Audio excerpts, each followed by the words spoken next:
మూలముగా జన్మించాలంట. అంటే పరిశుద్ధాత్మను నువ్వు అనుభవిస్తూ, పరిశుద్ధాత్మ చేత నింపబడి, పరిశుద్ధాత్మతో నువ్వు నడిపించబడుతూ, ఆ పరిశుద్ధాత్మ ప్రసన్నతని నువ్వు నిత్యం అనుభవించాలి. ఇది లేకుండా చూడండి, హోలీ స్పిరిట్ లేకుండా నేను బాప్టిజం పొందేశాను, చర్చికి వెళ్ళిపోతాను, నేను ముందుకు వెళ్ళిపోగలను అనుకుంటే నువ్వు ఎప్పటికీ ముందుకు సాగలేవు. అసలు రక్షణ పొందిన తర్వాత నిన్ను ముందుకు నడిపించేదే పరిశుద్ధాత్మ. అందుకే యేసయ్య స్పష్టంగా చెప్తున్నాడు, లోకము పరిశుద్ధాత్మను చూడదు.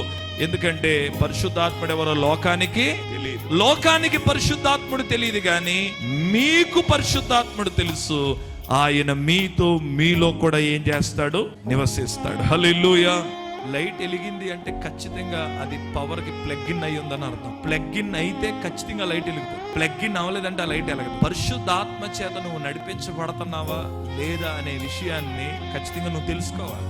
ఒకవేళ పరిశుద్ధ ఆత్మ చేత నువ్వు నడిపించబడకపోతే నువ్వు వచ్చే మందిరం ఆత్మీయంగా ఉండొచ్చు, నీ దైవజనుడు ఆత్మీయంగా ఉండొచ్చేమో, కానీ మనం మాత్రం ఆత్మీయులుగా ఉండలేము. ఎందుకంటే పౌలు చెప్తున్నాడు, ఆత్మీయులతో మాట్లాడినట్టుగా నేను మీతో ఏమవుతున్నాను? మాట్లాడలేకపోతున్నాను. ఎందుకు మీరు ఎలా అయిపోయారో నాకు ఆశ్చర్యం కలుగుతుంది అన్నాడు. మీరు నిజంగా నేను పరిశుద్ధాత్మ చేత నడిపించబడుతున్నాను అనే స్పర్శ మీకు ఎప్పుడు తెలుస్తుంది అంటే మీలో కొన్ని అనుభవాలు ఉండాలి. ఈ అనుభవాలు బట్టే మీరు పరిశుద్ధాత్మ చేత నడిపించబడుతున్నారు అనడానికి రుజువు. ఈ అనుభవాలు మీలో లేవనుకోండి, మీరు పరిశుద్ధాత్మ చేత నడిపించబట్లేదు, కొంచెం మీరు బాధపడద్దు. మీరు నడిపించబట్లేదు, మీకు అర్థం కావట్లేదు. పరిశుద్ధాత్మని మీరు చాలా దూరంగా పెట్టుకున్నారు. పరిశుద్ధాత్మ చేత లేకుండానే మీరు వెళ్ళిపోతున్నారు. నేను చాలాసార్లు ఈ మాట చెప్పాను, మళ్ళీ చెప్తున్నా.